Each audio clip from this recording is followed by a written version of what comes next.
మనలో చాలామంది అలా చేస్తే బాగుండేది, ఇలా చేస్తే బాగుండేది అని ఆలోచించుకుంటూ కాలాన్ని వృధా చేసుకుంటున్నాం. అది పెడత్రోవ పట్టిన ఆలోచన అన్నారు బాబూజీ.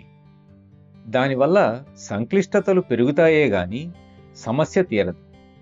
అలాగని ఆ ఆలోచనలను ఆపటం మనకు సాధ్యం కావటం లేదు. ఈ ప్రపంచంలో అందరూ కోరేది, వీలైతే దయచేసి నా మనస్సు యొక్క కలవరపాటును ఆపు చేయండి అనే.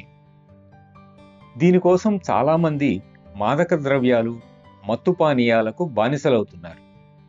అందువల్ల మనస్సు మరింత బలహీనం అవుతున్నదే గాని సమస్య తీరటం లేదు. కానీ సహజ మార్గం కూర్చో, గురువుని వెతుకు, ఆయన శిక్షణలో ధ్యానం చెయ్యి అని చెబుతుంది. ఇదే నా గురువర్యులు అనుసరించి ఉపదేశించిన విధానం.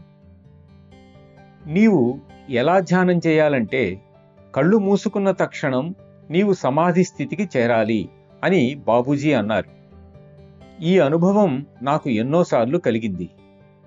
మీ అందరకు ఆ అనుభవం కలగాలని కోరుకుంటున్నాను.